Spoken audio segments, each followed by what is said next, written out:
Olá, paz do Senhor Jesus. Aqui quem vos fala é o pastor Rogério Viana. Estamos aqui na nossa aula de número 3. O módulo é Administração e Liderança Cristã com Ética. E hoje, nossa última aula, aula de número 3. Vai lá no bio, nos links, nos vídeos anteriores, que você vai ver a aula de número 1, número 2. Essa é a última desse módulo. Módulo esse que é do seminário CETADEB. A turma é a turma daqui do Rio de Janeiro, município de Duque de Caxias, bem aqui no primeiro distrito, na rua Jorge Barbosa da Silva. E nós estamos, alunos, na página 118, que tem por título O Líder e a Ética Cristã. A ética cristã, ela se difere da ética, vou chamá-la de ética comum, do senso da sociedade, porque a ética cristã ela tem princípios e valores cristãos. Que princípios e valores cristãos são esses? São os princípios e valores que apontam para a santidade do nosso Senhor Jesus Cristo. O apóstolo Paulo disse certa feita assim: agora já não vivo eu, mas Cristo vive em mim. Claro que nós temos aqui uma interpretação em cima da lei, em cima daquilo que estava prestes a acontecer com ele, quando ele fala desse viver na carne, né, se referindo à lei, mas fala assim: agora já não vivo eu, mas Cristo vive em mim. E esse viver que hoje vivo na carne, a pessoa dele, o corpo físico, vivo na fé por aquele que me salvou.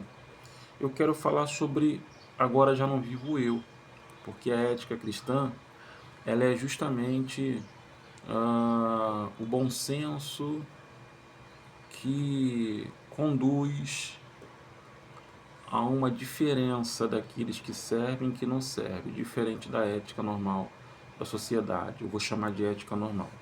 Então o título é O Líder e a Ética Cristã. A ética tem uma função legisladora do comportamento dos homens e da sociedade, oferecendo orientação e a defesa de princípios que atinjam todas as pessoas. A ética se refere, portanto, à maneira de vida ou de conduta do indivíduo. A ética se refere justamente a isso. Definição da ética.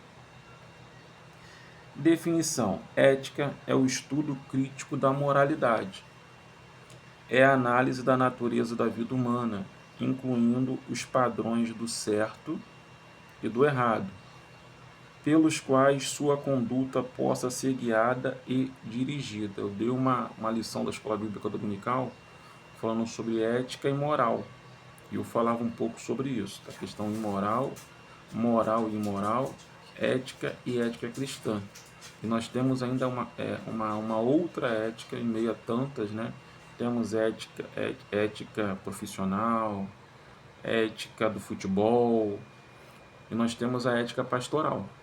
Essa é ética ministerial e ética pastoral. Vamos lá. Em resumo, ética é na prática aquilo que você pensa e faz. A ética, sob um ponto de vista mais abrangente, designa a reflexão filosófica sobre a moralidade, isto é, sobre regras e códigos morais que norteiam a conduta humana.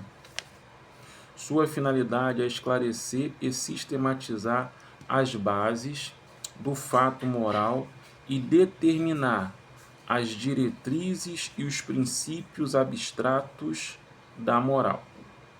Neste caso, a ética é uma criação consciente e reflexiva de um filósofo sobre a moralidade, que é, por sua vez, criação espontânea e inconsciente do grupo. A filosofia chinesa começou com uma reflexão ética, com uma teoria, embora precária, da conduta e do destino humano. Muitos dos pensamentos de Confúcio e Lao Tse, ou Lao Tse, são universalmente conhecidos. No Ocidente, a reflexão sobre moralidade começa timidamente. Os pré-socráticos, para ser o tema principal e dominante da filosofia de Sócrates, que é considerado o fundador da ética no Ocidente. Então, grava essa informação. Sócrates, considerado o fundador da ética no Ocidente. Que entendeis, costuma perguntar ao filósofo, por virtude, por patriotismo, por honra, por coragem, Sócrates procurava entender o homem e sua realidade moral. Para ele, uma pessoa só pratica um ato imoral por ignorância, assim como erra um cálculo por desconhecer suas regras e seu método de tratamento. Um pensamento socrático, que o homem só pratica um ato imoral por ignorância. Claro que a visão da história da ética segundo a filosofia, dentro dos pensamentos gregos, nós, entretanto, contudo, sabemos que precisamos ter esse bolso, né, saber separar as coisas, sabemos que a imoralidade tem sim um aspecto de escolha humana entre o bem e o mal. Quem escolhe o mal, de fato, segundo o livro de Deuteronômio, fala que as coisas só serão más, né, para esse indivíduo. Quem escolhe o bem prosperará.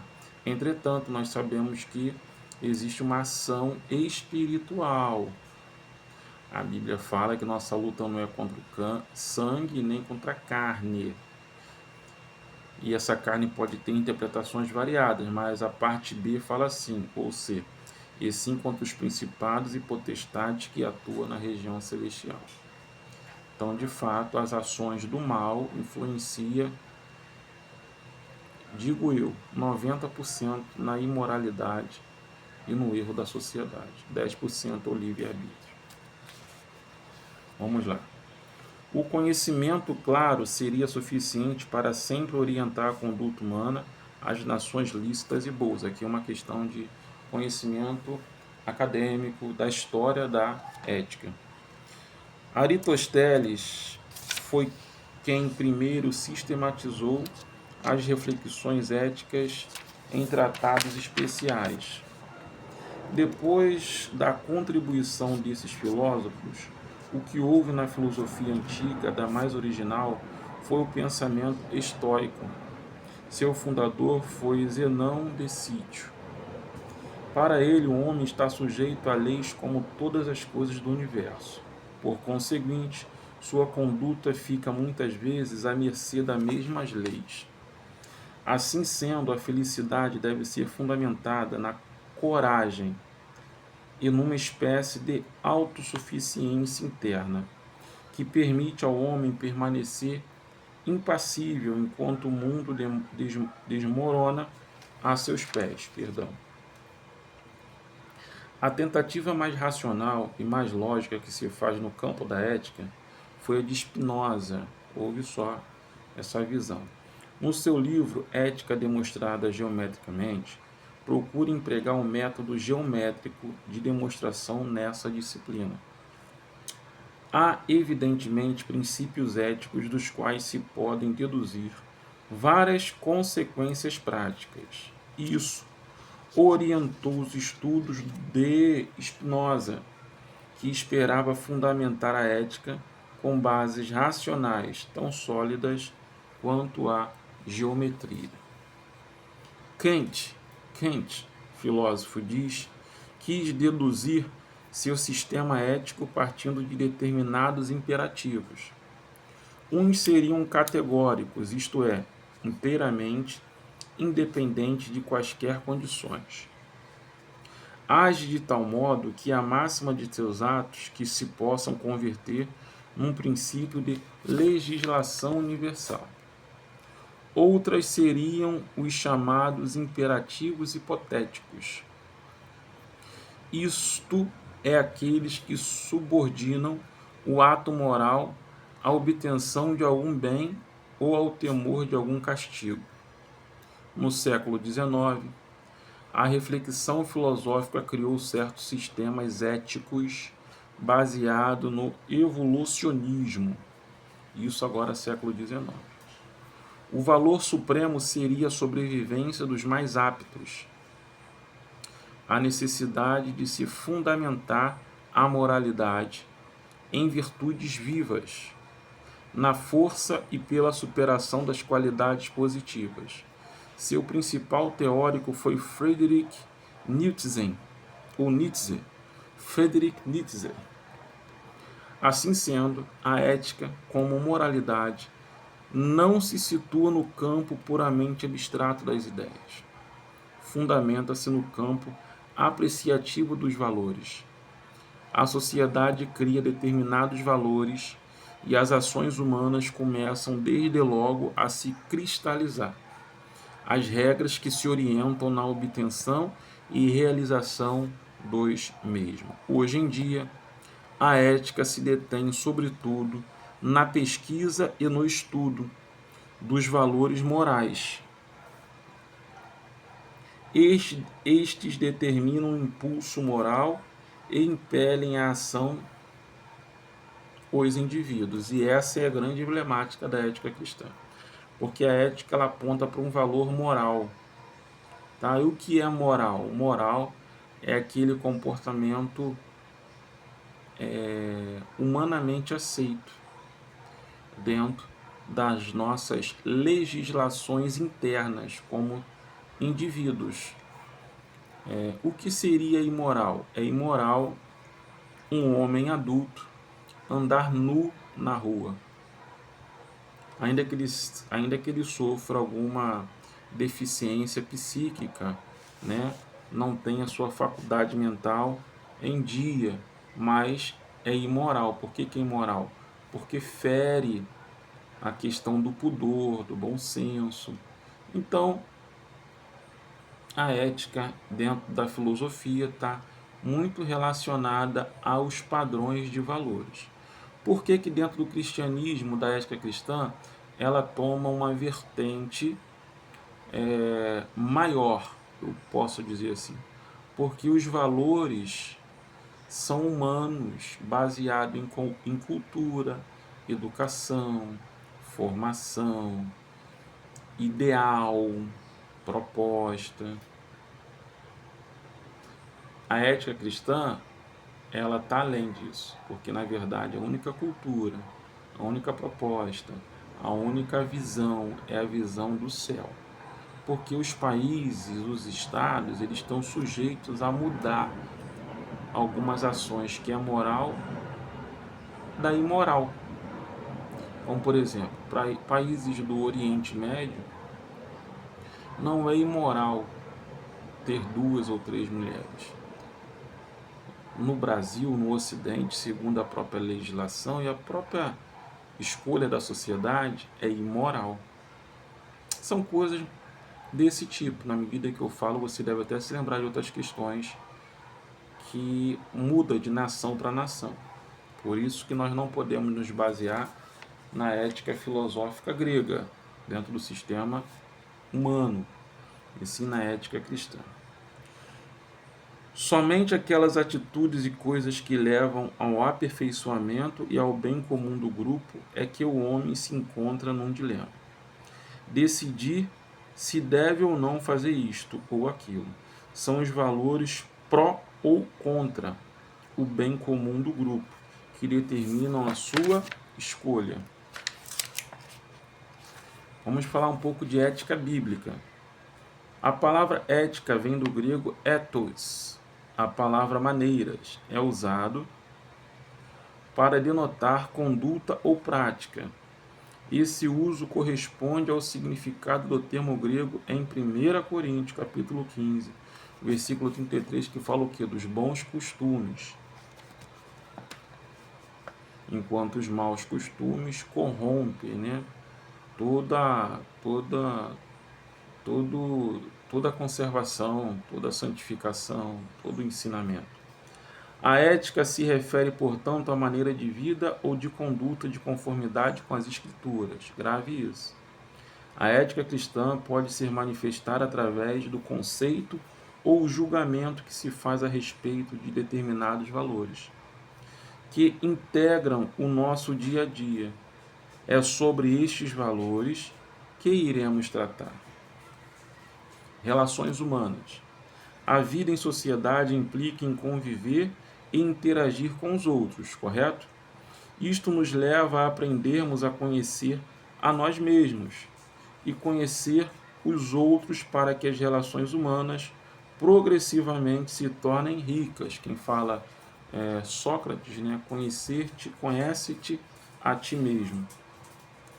Maduras e positivas, resultando em uma interação adequada. As relações humanas, termo frequentemente usado para referir-se a relações interpessoais, podem ocorrer entre indivíduos que é marido e mulher, professor e aluno, etc. E entre um grupo com outro, e nas relações que os membros de um grupo mantêm entre si. Tanto nos grupos informais, são professores e alunos, empregados de uma empresa, etc., quanto nos grupos formais, que é famílias, amigos. Tratando das relações humanas, vamos falar um pouco dessas relações humanas. Vejamos o seguinte: do ponto de vista teórico, as relações humanas resultam da mútua interação interindividual e coletiva. Esta interação gera uma dinâmica que é a área das ciências sociais, em particular da sociologia e da psicologia, chamada de dinâmica de grupos. Esta procura aplicar métodos científicos ao estudo dos fenômenos grupais. Nós chamamos de dinâmica de grupo. As 5 palavras mais importantes. Você fez um ótimo trabalho. Agora é uma dica, né, para liderança, pastores, patrões, pais. Essa dica é importante para todos. Palavras importantes. Você fez um ótimo trabalho. Quinta palavra. Quarta palavra. Qual é a sua opinião? Terceira palavra. Mas podemos verificar. Segunda palavra. Por favor. A primeira. Obrigado. Diferentes tipos de ética e seus valores. Eu falei até um pouquinho sobre os modelos que existem, aqui nós vamos esmiuçar. Ética naturalista. Você já viu falar? Se não, vamos aprender juntos? O homem é produto da natureza, ou seja, é produto de um processo evolutivo. É o conceito ético onde se apoia a teoria da evolução e das espécies.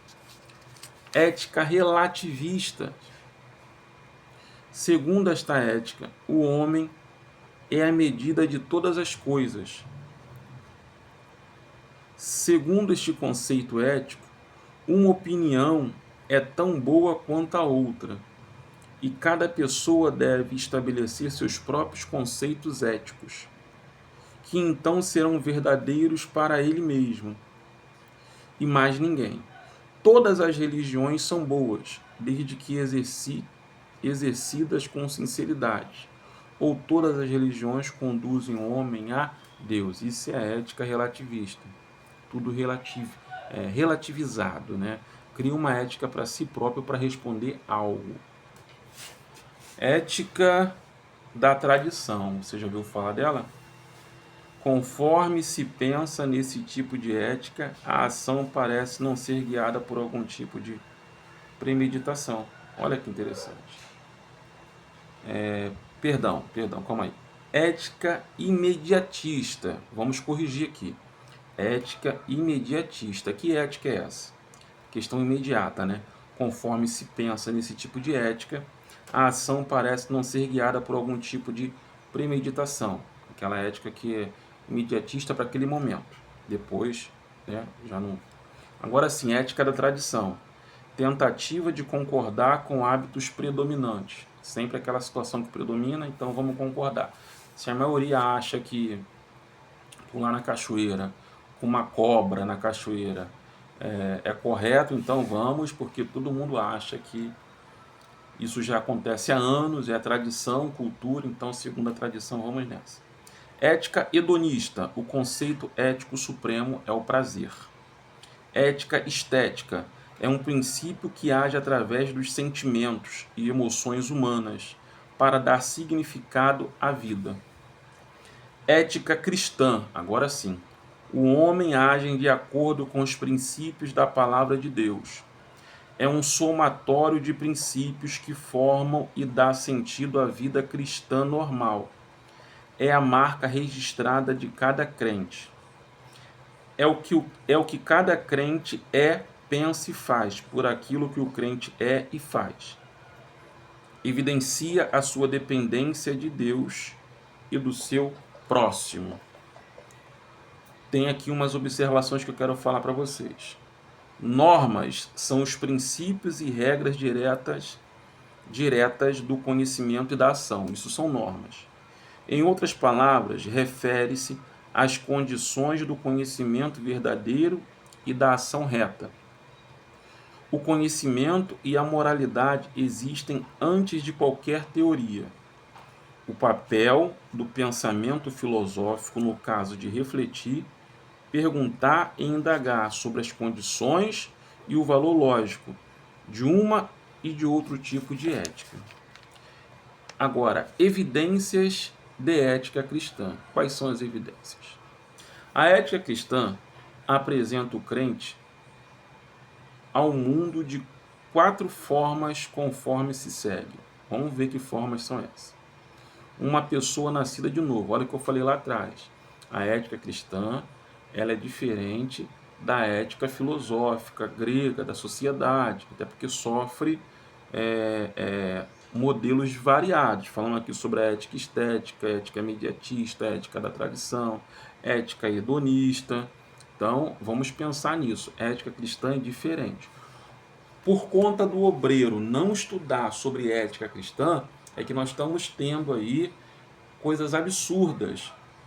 Pastores e pastoras não se preocupando com a imagem de cima do púlpito, das suas lives, dos seus vídeos, não se preocupando com a sua fala, com seu falando gíria, se colocando, trazendo uma interpretação errada do texto de quando Davi precisou fazer-se de louco para escapar da sua vida lá na terra da Filístia, né? Trazendo uma interpretação errada quando o apóstolo Paulo se fez de louco para ganhar os loucos.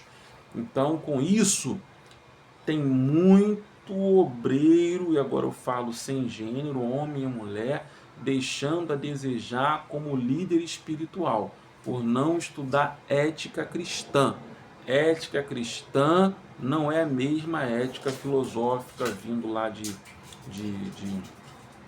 Sócrates, né, vindo de Kant, não é filosofia grega.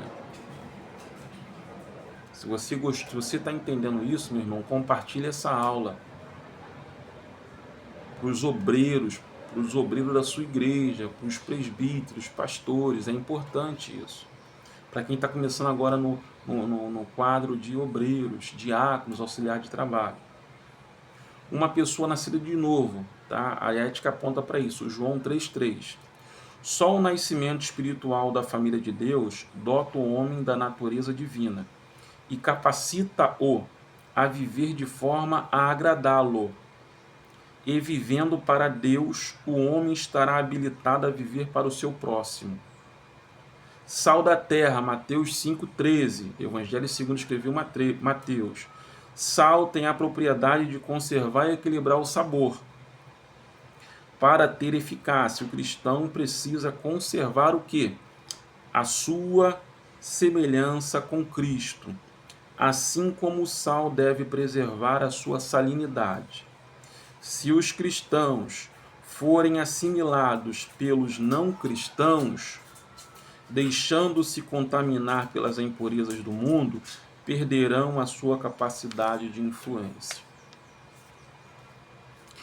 E aí alguém pode dizer assim, pô, mas aquele homem está com, sei lá, 60 mil seguidores, ele é influente. Ele não é influente de Cristo. Ele não é um influente que conduz à porta do reino dos céus, a porta estreita ou a porta que leva à salvação.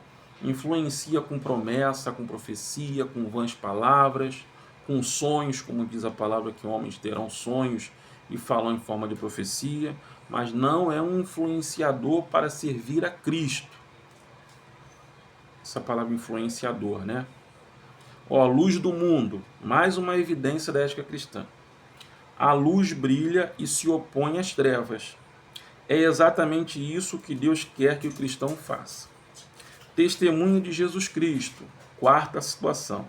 Há determinadas coisas que não é possível esconder por muito tempo, entre os quais destacaríamos a sabedoria e a tolice, a riqueza e a pobreza, a beleza e a feiura. No domínio das coisas espirituais também há duas coisas que não se consegue esconder por muito tempo. Que coisas são essas? Uma vida de retidão ou de hipocrisia. Assim como não se esconde uma cidade edificada sobre um monte. Está lá em Mateus, capítulo 5, versículo 14. Também é impossível se esconder por muito tempo as virtudes de uma vida de comunhão com Deus. É impossível, segundo o escritor. A ética cristã no casamento. Vamos falar agora do casamento. E disse o Senhor Deus: não é bom que o homem esteja só. Far-lhe-ei uma adjuntora que esteja como diante dele. Gênesis 2,18. O casamento é uma instituição divina, constituída no princípio, antes da formação da sociedade humana. O Criador fez o homem e dele tirou a mulher, e ordenou o casamento, condição indispensável para perpetuar a raça humana. Gênesis capítulo 1, versículo 27. Deus implantou no homem desejos e afetos que se estenderam a todas as criaturas humanas. Fez do casamento uma influência nobilitante, que poderosamente contribuiu para o desenvolvimento de uma existência completa no homem e na mulher. Deus declarou que não era bom que o homem estivesse só e preparou-lhe uma adjuntora igual a ele. Gênesis 2,18. É a natureza, tá? Ninguém, eu já preguei sobre isso inclusive, que a nossa natureza não é para solidão. Você pode escolher uma solicitude por alguma razão, mas não é de solidão. A abstinência do casamento somente é recomendável em casos especiais, segundo a tradição judaica, segundo aquilo que é colocado dentro do Evangelho de Mateus, mas isso tem que ser analisado junto ao seu ministério, ao seu pastor, porque existem situações que iriam existir na frente, mas hoje não foram relatadas na Bíblia. Naquele período, segundo a cultura judaica, o homem se casava assim, a mulher a posse deste homem, e como posse ele poderia se desfazer na sua ignorância, se desfazer a hora que bem quisesse, entendesse. Isso estava gerando um problema social,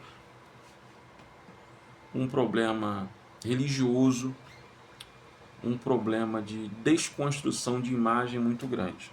Então vamos lá. Mateus 19, 12, 1 Coríntios 7, 8 e 26. Conforme Jesus, nem todas as pessoas nasceram para casar. Uns porque são vedados antes de nascer, outros por amar a causa de Deus para aplicarem melhor suas energias no reino de Deus.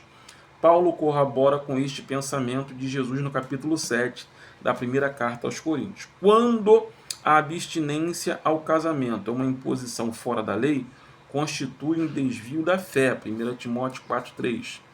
Passo a passo até o casamento. Número 1. Agora aqui vai uma lição sobre ética, que vai aqui para a lição, para aqueles que gostam de palestrar, encontro de casais, noivado, namoro. Olha que riqueza que nós vamos falar aqui agora. O namoro, página 127, tá, alunos? Do seu módulo. Tal como se encontra hoje, não tem nenhum apoio nas escrituras. Muitos sodomitas teriam vergonha do tipo de namoro que muitos que dizem ser servos de Deus praticam. Olha o que o escritor está colocando. O namoro tem deixado de ser um começo de amor para ser uma satisfação do instinto animalesco dos mais baixos. Não tem sido levado em conta os princípios nobres, nem mesmo a orientação divina e paterna para a escolha do casamento. Por isso que muitos saem desenfreadamente em busca de uma satisfação chamada namoro. que nada tem a ver com verdadeiro amor para um casamento feliz. Olham mais os dotes e a estética do que os princípios morais que a outra parte possui. A impureza tem tomado conta de tais pessoas, que não observam os princípios de uma vida santa. Também para o namoro, há jovens tão impuros que não podem ficar sem namorar. Não importa com quem, seus olhos estão sempre voltados para a sexualidade. Antes de começarem a namorar, devem examinar, está lá em Mateus, capítulo 5, do versículo 27 a 30. Antes de começar a namorar, deve-se buscar, em primeiro lugar, a orientação divina. Deve-se dialogar com os pais acerca das qualidades morais e virtudes de outra parte, como também de seus ancestrais. Isso é importante ter aquele gabinete de assistência, de crise dentro da igreja, né, para os pais se reunirem ali, abrirem uma roda de conversa. É importante isso. Reunião entre os adolescentes, jovens. O noivado é compromisso sério, tão sério que a Bíblia usa a palavra desposar. José estava desposado, noivo com Maria. Ele até é chamado de marido por causa do grande compromisso do casamento. Está lá em Mateus 1, do 18 ao 19. Se a noiva se casasse sem ser virgem, só tinha uma condenação: morte por apedrejamento. Nos tempos primitivos, os pais eram responsáveis pelo casamento dos seus filhos. Abraão, sendo já velho, incumbiu seu mordomo para buscar uma noiva para seu filho, Isaque. E esta, depois do consentimento dos pais e irmãos, também consentiu em casar-se com ele. Gênesis 24, do 1 ao 50.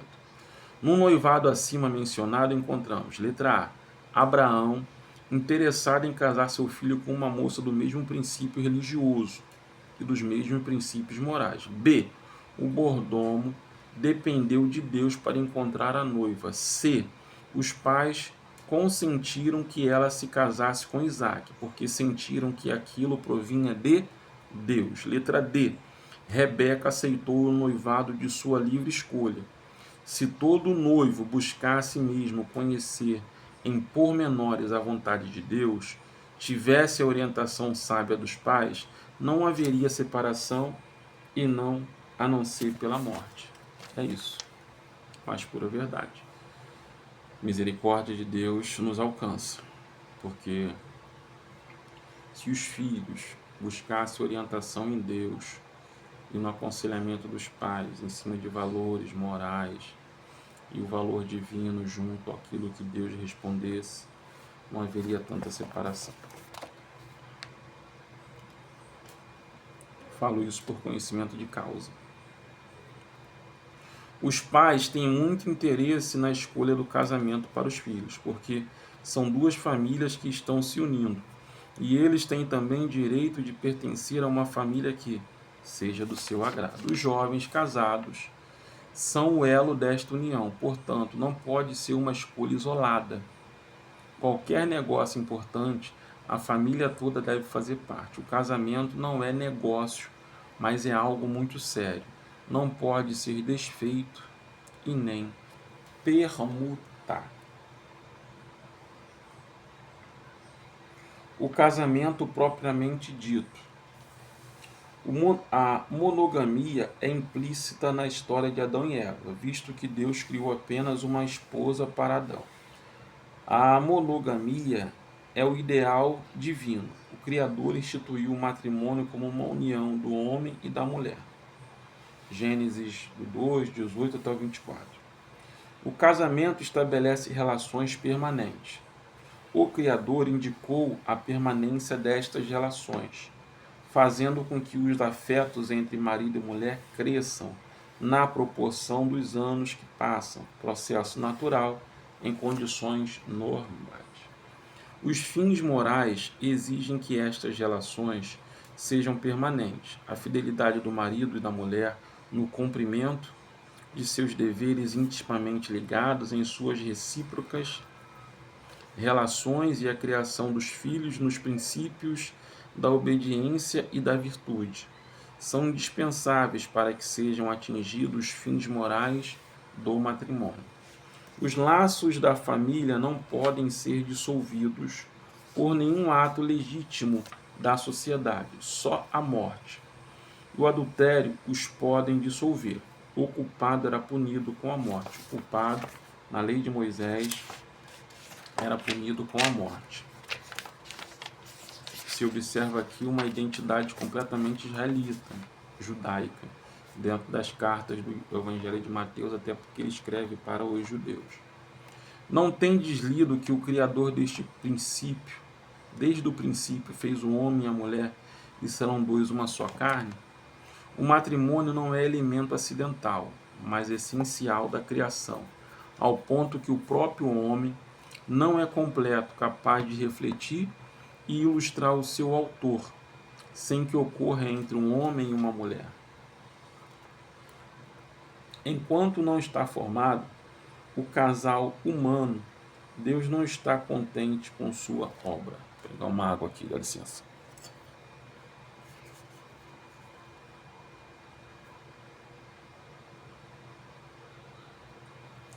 Temos aí já 36 minutos, a garganta, a boca ficou seca. A Bíblia apresenta dois relatos de instituição do casamento. Gênesis, muito diferente de sua forma e não obstante unânimes ao afirmar. Letra A. Que Deus quis o matrimônio e tornou possível e dele fez uma bênção. B. Que o homem e a mulher são feitos um para o outro. C. Que a procriação não é o resultado do pecado. For ordenado antes que o pecado entrasse no mundo. A procriação. Gênesis 1:27. Que o homem pode receber a assistência feminina e a ele destinada por Deus. O comportamento de um filho de Deus. Tá, vamos ler aqui o comportamento de um filho de Deus, tudo dentro da ética cristã. Um filho de Deus deve perdoar, pois saber perdoar é vencer o mal pelo bem. Na página 131, ser misericordioso, ser justo, ser fiel, ser paciente, ser benigno, ser perseverante, ser dedicado. Um filho de Deus não deve ser injusto, ter amor ao dinheiro, ser invejoso, ser ciumento, ser um sabe-tudo, gostar de aparecer, ser um vaidoso, ser orgulhoso, ser mentiroso, ser irresponsável, ser leva vantagem em tudo, ser desobediente da visão celestial. E agora nós vamos falar um pouco, falamos sobre a ética cristã, vamos falar sobre alguns princípios básicos dentro dessa lição, já estamos encerrando, do Código de Ética Pastoral. Aqui é um pequeno parecer sobre essa questão. Tá? Estou organizando aí uma aula que eu falo melhor sobre CFO, né? Curso de Formação de Obreiro. O meu é CFO-CRC, né? Que é Curso de Formação com Obreiros com Reciclagem, que vamos falar da questão da ética ministerial, ética pastoral mais detalhado. Vamos falar do controle emocional, dos tipos de personalidade dentro e fora da igreja, como obreiro. Vamos falar de como controlar a ansiedade. Vamos falar da obrigação de, eticamente dizendo, ministerialmente dizendo, função do diácono, presbítero, evangelista. Vamos falar sobre a questão moral, sobre a questão dos departamentos, tudo isso. Mas continuando aqui. O pastor deve estar consciente de que seu ministério é uma vocação divina e que alcançou não só por seus próprios méritos, mas através da convicção de sua chamada por Deus. Temos aqui Efésios, Hebreus, Gálatas. O pastor, apesar da posição elevada que exerce, deve sempre se lembrar de que está na condição de servo do Senhor Jesus Cristo. 3. O pastor, como único mordomo de seu tempo, deve administrá-lo, exercendo pleno domínio sobre o seu uso e com denotada sabedoria. 4. Como o único que pode manchar o seu próprio caráter, deve o pastor garantir por sua conduta a melhor reputação possível do ministério pastoral. Olha, João 1,47, 2 Pedro 3,14, 1 Timóteo 3, do 2 ao 7, Colossenses 1,22 e Filipenses 2,15. É o único que pode manchar o seu caráter. 5. Ser a atividade pastoral estritamente de cunho espiritual. A sua mensuração deve ser qualitativa e serviçal, e nunca voltada para o lucro financeiro.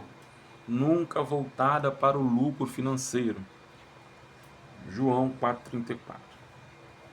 A ética e o aconselhamento. A ética tem uma função legisladora do comportamento dos homens e da sociedade, oferecendo orientação e a defesa de princípios que atinjam todas essas pessoas. A ética se refere, portanto, à maneira de vida ou de conduta do indivíduo. O líder é um conselheiro nato, não podemos dissociar aconselhamento de ética. A personalidade do conselheiro, sua maturidade pessoal e profissional e seu autoconhecimento tornam-se variáveis, importantes no processo do aconselhamento. Estes e outros aspectos relacionados à ética poderiam ser tratados aqui. No entanto, por contentação de espaço, gostaríamos de destacar apenas a questão do sigilo. Guardar sigilo. Pastores, líderes, ouve isso aqui. Guardar sigilo do conteúdo falado numa sessão de aconselhamento é pré-requisito básico para quem deseja trabalhar nesse ministério. Se o conselheiro não é capaz de guardar sigilo daquilo que ouve numa sessão de aconselhamento, não é digno de ser conselheiro. Por mais simples que seja o assunto tratado, não deve ser compartilhado com mais ninguém, nem com a esposa, por exemplo, nem com o melhor amigo. Isso é seríssimo, hein?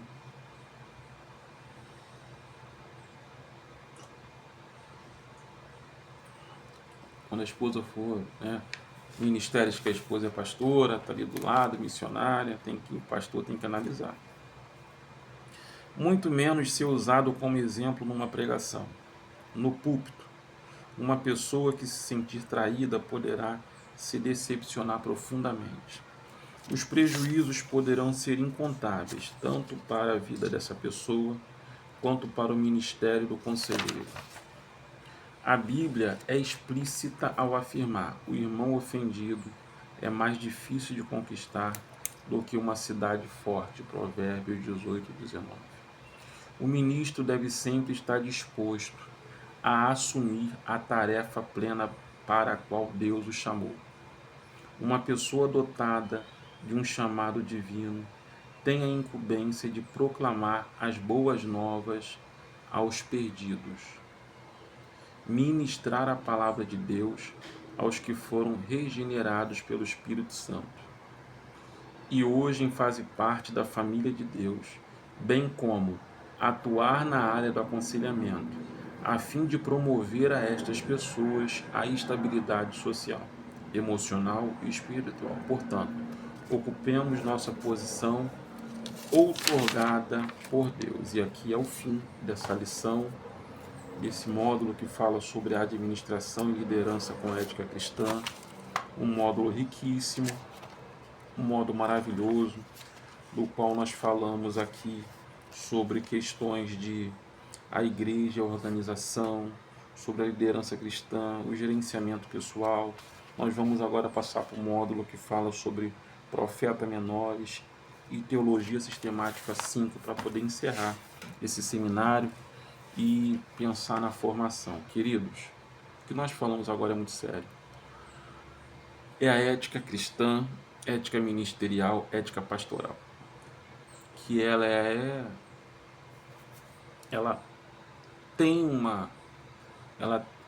extrai algo da ética filosófica, né, da sociedade, mas ela é muito além. Por quê, pastor Rogério? Porque nós somos a imagem e semelhança do nosso Senhor Jesus Cristo. Então, sempre que se vê diante de uma situação que possa, que é de relações interpessoais ou grupo, tenta pensar assim: e se fosse Cristo, o que ele faria? Tenho certeza que o Espírito Santo te revelará em seu coração. Fique na paz do Senhor Jesus. Próximo vídeo vai ser sobre profetas menores, aula de número 4. Que Deus abençoe a turma, a todos os irmãos. Se gostou, compartilhe desse vídeo. É uma aula de 45 minutos. Você que vai ver no YouTube, você não está pagando nada por essa aula. Que Deus abençoe rica e poderosamente. Não orei para iniciar, quero agradecer a Deus e encerrar com uma oração. Quero te convidar a curvar sua cabeça e fechar seus olhos. Bendito Deus, eterno Pai, obrigado por esse momento. Toma essa lição em suas mãos, que possamos ser sábios em Cristo Jesus, mantendo o Senhor e conservando a santificação com ética. Muito obrigado por tudo. Toma todos em suas mãos, em nome de Jesus. Amém. Deus abençoe.